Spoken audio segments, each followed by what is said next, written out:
All right, guys, a couple new products from my friends over at Tyrant CNC.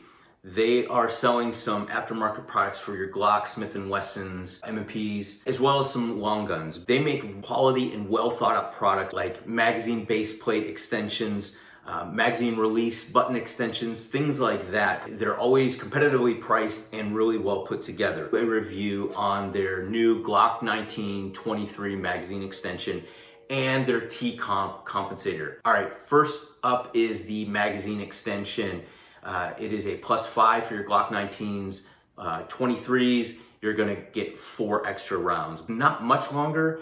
It's longer in the front, but the back is shorter. When you're trying to conceal your firearm, that back edge is what prints. It's not the front. So the front theoretically could be as long as it needs to be. I like the fact that they're trying to keep that back edge as minimal as possible. If you've ever changed the base plates on your Glock magazines, you'll know that those tabs on the sides are a pain in the butt to get off and on. They have a detent button here that you press it in, it slides the base plate off, and when you want to go put it on, you slide it in, that detent pops into place and you're good to go. So it's very, very easy to be installed and removed. It doesn't take any tools at all. It does have some texture on the back here, so it does give you a little place to put your fingers. I will probably end up putting a little piece of grip tape in there, and I like the fact that it's kind of recessed because I could put grip tape on there, give me a real good way to hold on to the magazine, even if my hands are slippery or whatnot. But because it's recessed, it's not going to be rubbing against my skin. Like their other products, you can get them in maybe 5 various colors, but they're $40 on their site, right in line with any of the other magazine extensions. They're very well put together, quality product. I've never had any issues with reliability problems with any of the products that I've had from Tyrant Designs, and I don't imagine this. I mean, I've had this for 800 rounds plus on this magazine, no problem. If you are looking for a magazine extension for your Glock 19 or Glock 23, check out Tyrant Designs. They also have them obviously for your other guns, but this is their new one for the Glock 23 and 19 +5. Their Glock Compensator. They also make the compensator like this for SIG, and they have one that's kind of a universal comp that will fit most all your 9mm handgun. Now, I was really excited to do a review on the compensator, not just because it's cool looking, right, which it is, but I have seen a lot more compensators showing up on everyday carry guns. While the compensator works very well for managing the muzzle rise, and it does that by porting the combustion gases upwards instead of outwards, okay, or forwards. What I wanted to do was not only quantify how much does it help. If I put this on my gun for an everyday carry gun and I don't change out the recoil spring or any of the springs or any internals other than just the barrel, and I put this on, will it function reliably? Also, if you're gonna carry it for an everyday carry gun or your self-defense gun, you have to look at the fact that it may be used in a extreme close quarters where the gun is in a compressed position and those combustion gases are going to be ported up into my face. What I did was I used the Mantis X10, which is an awesome product, by the way. It measures recoil angle with the compensator and without through a variety of types of ammunition. How does it cycle and what exactly is it doing? The other metric I took was recovery time. Basically the cycle time. I also built like a 3-sided box and put some cutouts in there with paper to try to see where exactly are these combustion gases being vented. You need a threaded barrel. This one I'm using is from Culper Precision. Awesome dudes out there. They make match grade barrels like this. They'll customize your Glock with slide cuts, Cerakotes, all that stuff. They also make high precision rifle parts for long range rifles. So I'm really grateful for them to send out this barrel. Thanks to Culper Precision. Check them out. Let's talk about the compensator and why it's unique.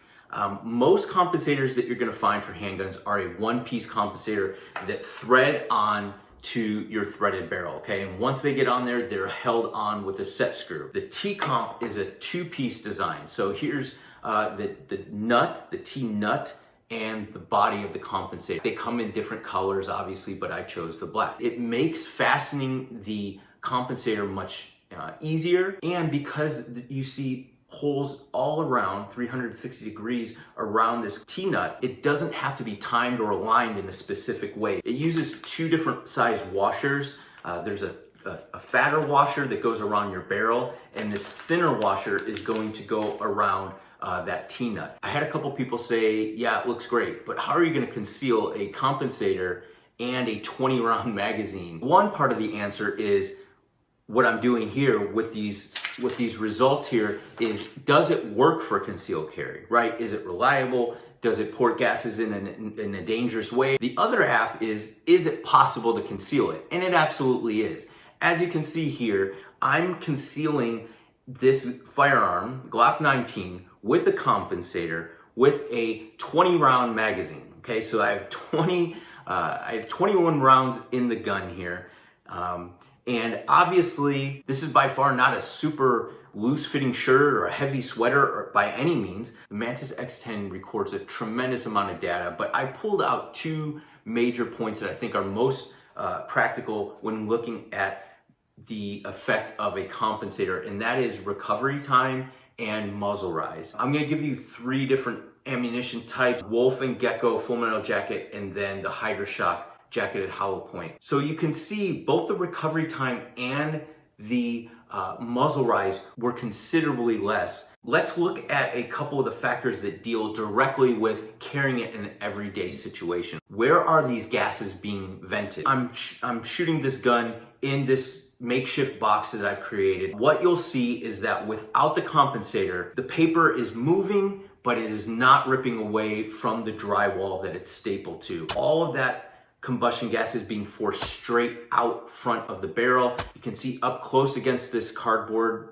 target in a compressed position. If you've ever shot in a compressed position, you know that even with those gases being ported straight out, that you do feel a big wave when you fire that firearm. When we add the compensator, you can see at about 6 inches, that top part of the paper is ripped away, because that is where all the combustion gases are being vented. Nothing is affecting the paper on the side of the box. It's all directed straight out. So this compensator is doing exactly what it should do, and still some is coming straight out as well. As you can see, I will tell you that shooting it in a compressed position, that pressure wave was extremely strong. It's not something that is pleasant, but it was not something that incapacitated me or made me incapable of continuing doing what I needed to do. So yes, if it was between my life and getting a face full of combustion gases,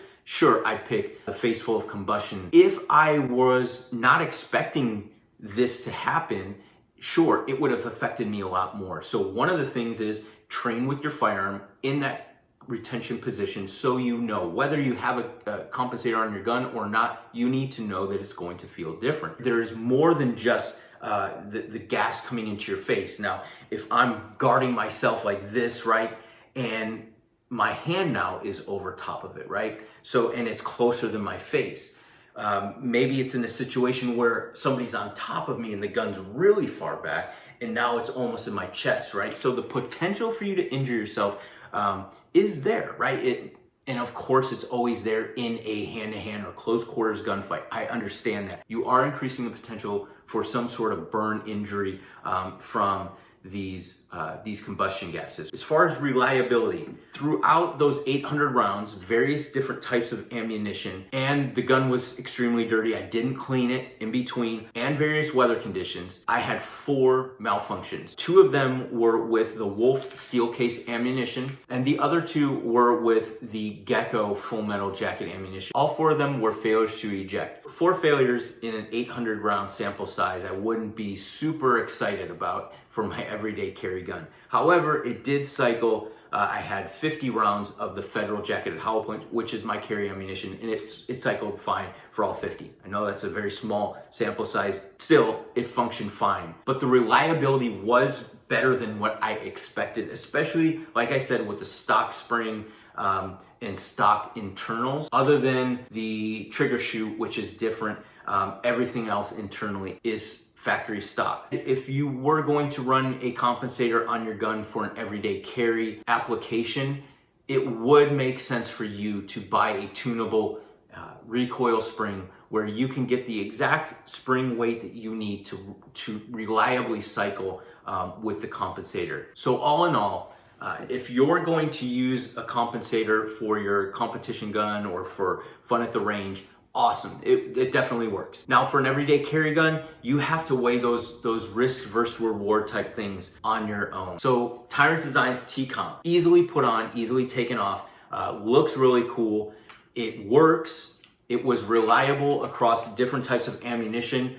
So I'm very pleased. And at $80, you can't go wrong. And remember the 1923 Glock base plate, +5 and +4. Check out Tyrant Designs, their new T-Comp and Glock 19, Glock 23 magazine extension. Check out the full written review at concealedcarry.com. Thanks for watching.